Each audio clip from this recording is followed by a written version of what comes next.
Okay, there's the small brisket. I've salted it up and it's going to dry brine for about 36 hours.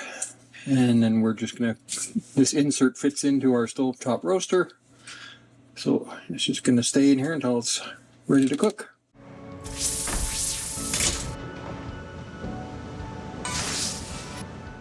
So our small brisket here has been dry brining for 24 hours.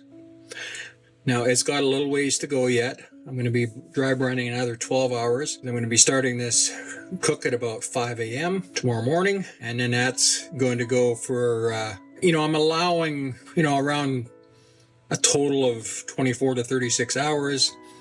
The initial cook should take, between 8 and 10 hours, and then we'll be holding it. I'm going to be using a little different method than most brisket people use. Most brisket people will they'll take their brisket all the way up to like 200, 205 degrees until it gets completely tender. But I've discovered over time of doing these longer cooks that when you bring the temperature up that high to achieve the tenderness and the fat rendering, it tends to make the meat a little dry and almost like a kind of a pot roast type of an effect. I'll only be bringing this up to about 180 degrees or 185, maybe 190. I'll max out there, and then it's going to be wrapped. I'll probably wrap it in tinfoil because I don't have butcher paper.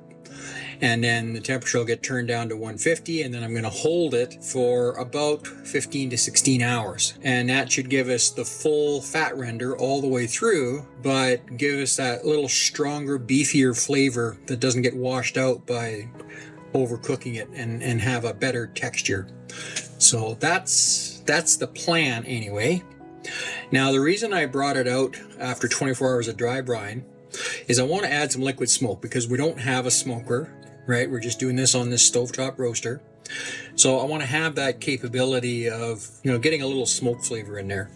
So I've got a little bit of liquid smoke. So I'm going to flip this over. Now we're probably not going to get a lot of the smoke go through the fat, but we'll put a little on there. So this is just liquid smoke. You need to be careful when you're buying liquid smoke because a lot of times they add fillers and sometimes sugars. As a carnivore, we don't want any of that extra nonsense in there. So the only stuff that's in this is water and natural hickory smoke flavor. Hopefully you can read that. And this is just, it's a brand called Try Me. We just picked it up from the local grocery store. I'll probably find something that's similar and that you guys can order off of Amazon, and I'll give you a link. Full disclosure, it'll be an affiliate link. Costs you the same amount of money, but it helps my channel out a little bit. So we're just going to pour a little bit on the meat, and then I'm just going to rub it in.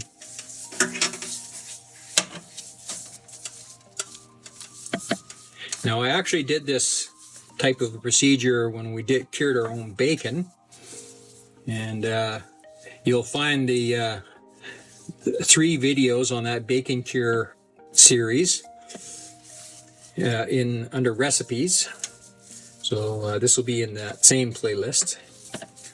So we're just going to make sure we get it as coated as we can, and then I'm going to turn it back over. Now we still got a little bit of liquid on stuff. Most of that's going to reabsorb back in, except for the liquid that's pooled onto the bottom. Normally with like a steak or something, 24 hours is all you need, but with a brisket like this, the dry brine's got to go at least that extra 12 hours.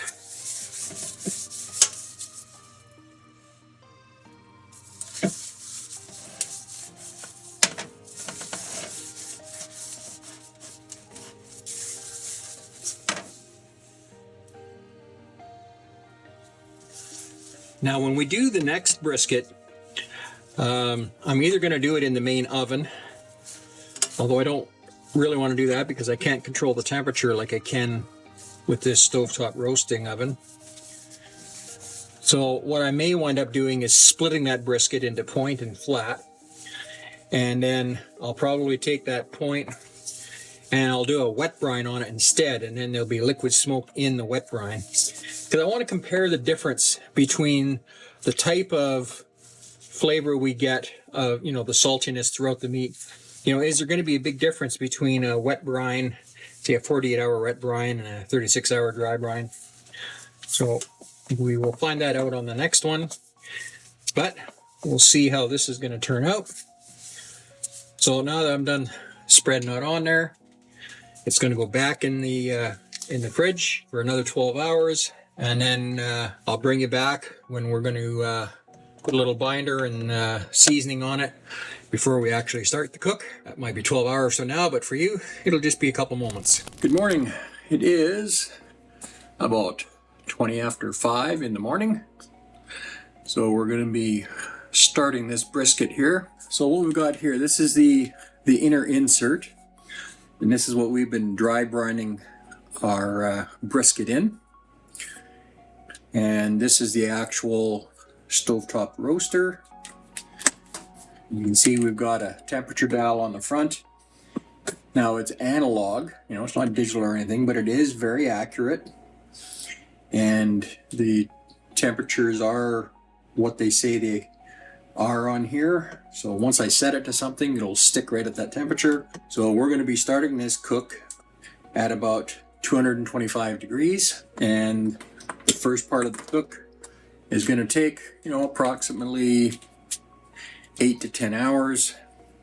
So what we're looking for is we need to reach a temperature of about 185 to 190. So at some point it's going to stall and not want to get past 170.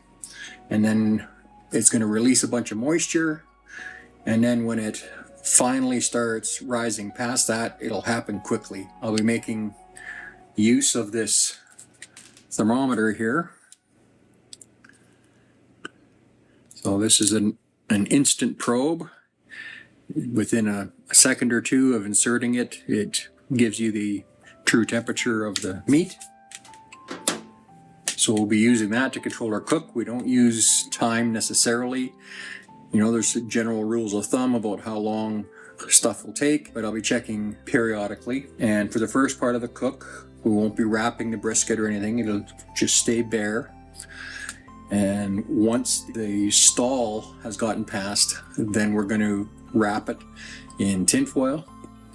And once it achieves that temperature of between 185 and 190, then we will drop that temp back down to 150 and hold it there for around 15 hours or so until it probes nice and tender. Let's get this started.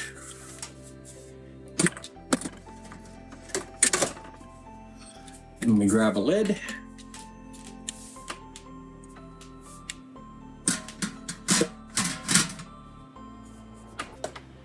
Well, I'm gonna tell you, if this brisket was a ½ inch longer, I would have had to have cut it in half, or do it in the regular oven. So we'll set our temperature here to 225. I will update you periodically as the cook progresses. See you in a bit. Well, folks, I messed up when I started this cook a few minutes ago. Luckily, it was only a few minutes ago. I had forgotten to spice it, but I'm not going to flip it over to spice the other side. It's all fat, so it's not going to penetrate anyway.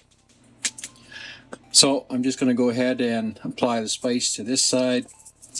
So we're going to put on a heavy coat of granulated garlic. Try and get it on the sides. And we're having a little spill into the moisture that's collected so far, which is fine. It'll help continue to flavor the meat. Oh, sorry about that. I lost you on camera there for a second. So you can see we've got a really thick coating. Now remember, this is a huge piece of meat, so it can withstand and actually needs a lot of seasoning. So I need 2 hands to put the pepper on, so I won't film that part of it, but I'm also going to add some fresh ground pepper to this. All right, so I'll bring you back as I'm checking temp as we go. See you in a bit. All right, so we're a few hours into the cook here. It's actually about 2 in the afternoon. I think we're in the stall. We've got some water starting to try and pool.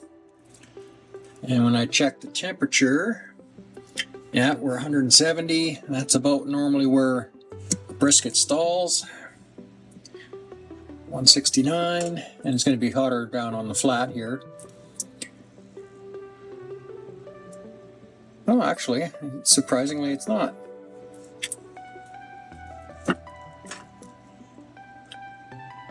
Yeah, it's a couple degrees cooler.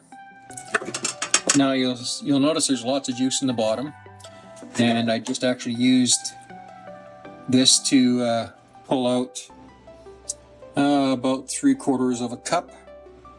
Maybe, well, that's a larger mug, so that's probably about a cup of liquid. I just wanted to make sure that the liquid was below the level of the grate, and I'll probably have to do this again once it comes out of the stall, as it's just starting to push some fluid out.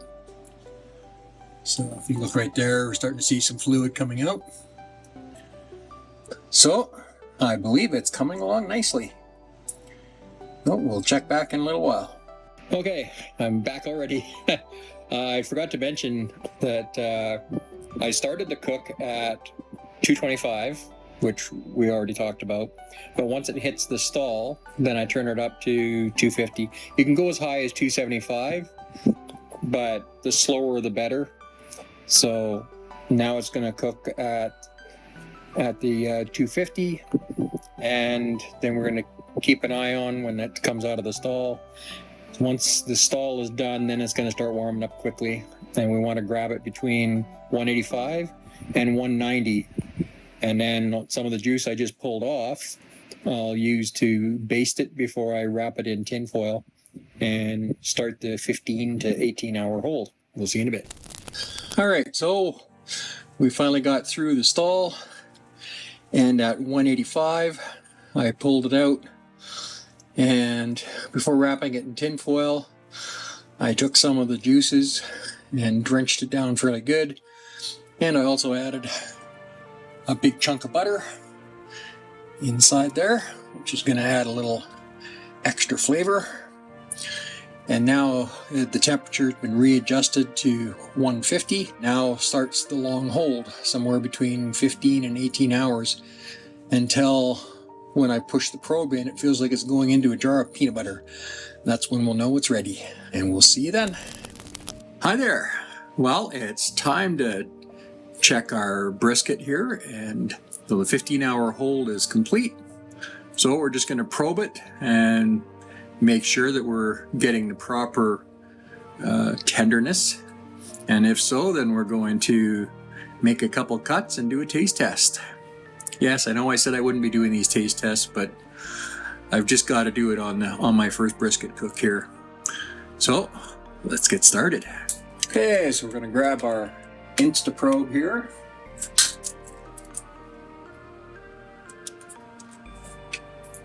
And we can just poke right through the foil. Not going to hurt anything, even if it's not ready yet. Yeah, it's sitting right at 155.8, so that's right where we wanted it. And it's, I don't know if it's quite there yet. Well, most places are pretty soft. I think it was just the multiple layers of tin foil. Okay, so it's about an hour and 10 minutes later, and a couple times I was checking with the probe, and I think we're about as good as we're going to get it. I probably should have done a little more trimming rather than just leave it the way it had already been trimmed for getting a more even thickness, but that's okay. I use the excuse this is my first brisket cook. So we're going to take it out. Whoa, it is really soft and jiggly. I'm liking this so far. Okay, so we'll pull off our tinfoil wrap. Oh, it's looking really good, and it smells wonderful. I really wish there was such a thing as smell-o-vision.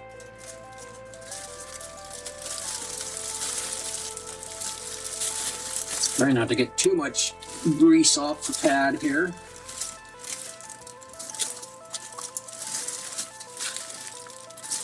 Oh, definitely some nice rendered fat coming off the ball. Oh, look at how squishy that is. That is beautifully rendered. I am so happy right now.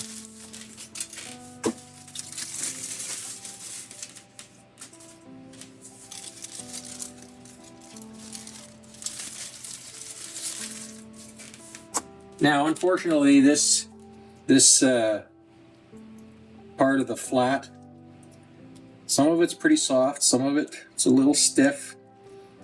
So it's not a perfect cook, but when you look at how jiggly the point is, man, this is going to be really wonderful. So let's do some cuts here. Okay, so I think we want to just kind of separate the flat from the point. I think we want to cut it right about here. Oh, this cuts so easily. Wow. Wow, look at that. That looks so perfectly done. All right, so let's grab a slice of the flat here and see how we did. Oh boy. This is so amazingly tender. All right. Look at the fat render in here. It's all completely rendered. And a little bit of fat that you can see out on the edges here. It's nice and yellow, which is what we want. And look at the juice coming out of that. Now, parts up here aren't quite as juicy as I would like, but that's okay. Now we'll see how easily it pulls apart. Oh, look at that. Pulls apart really easy. Now I'm going to prep the point here, so we're going to cut the point down the middle. And the reason we're cutting it in a different direction is because the point, the grain runs in the opposite direction. Oh, look at that. Oh, and look at just a slight squeeze. Look at the juice coming out of that. And this fat is all nice and rendered on the top and the bottom. Oh, and look at how jiggly that is.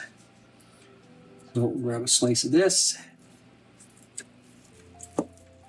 Now, normally I don't eat until about 5 p.m. every day, somewhere between 3 and 5 on the average day. But I want to taste this when it's still hot. All right. Oh, that pulls apart so incredibly easy. Oh, that's hot. Okay, so we're going to take a piece of the flat here and give this a taste.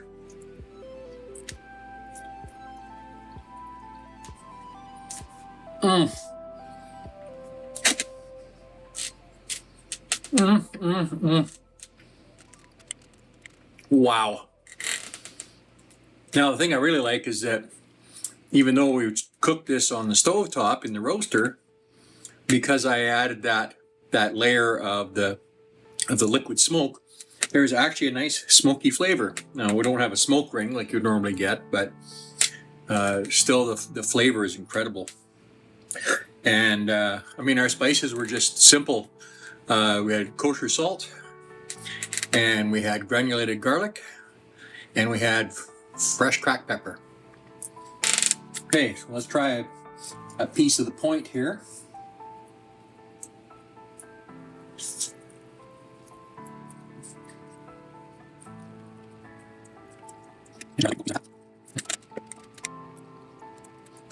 So because this part of the brisket is a little thicker, I don't have that smoke flavor going through the meat. There's a little bit kind of up at the surface.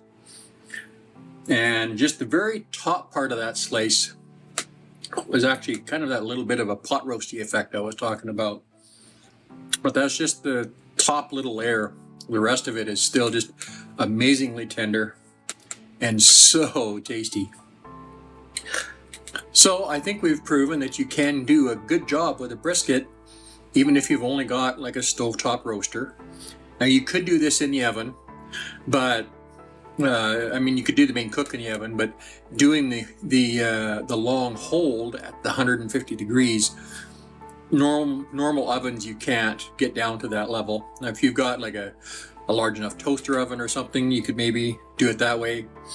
There's some videos out on the internet how you can recalibrate your stove so you can get it down to about 150, 155. If you're not in a position to be able to do the long hold, then instead of pulling it or pulling it and wrapping it and dropping it to the long hold when it hits 185 to 190, you're going to need to take it up to the 205 degrees until you get that really super tender probe. But I think I can say this is an enormous success, and I'm really looking forward to the next brisket cook I do. But that's probably going to be a few months. So just a final little word here from future Fuzzy D. I've just been eating some of this brisket. I think I should have actually taken it off at the 15-hour hold. It didn't really get any tenderer on the point, and I think it might have toughened up the flat a little bit. Parts of it are drier than they should be. So I think if you're going to follow this method, make sure you pull it at that 15-hour hold. Doing that extra hour and 10 minutes or hour and 15 minutes was definitely a mistake, I think. But the flavor is still incredible, and I'm just having a little, cutting off little bits of fat here and there to have with the drier pieces, and it's still just fantastic. So overall, I think I did really well for my first brisket cook on a stovetop. I'll hand you back to past Fuzzy D. So if you enjoyed this video, make sure to like and subscribe and hit that notification bell so you don't miss our future recipes that we're coming out with. Not exactly sure what the next recipe is going to be, but we should have something for you in about another week or so. Thanks for hanging out with us today. We really appreciate you being here. See you in the next video. Bye for now.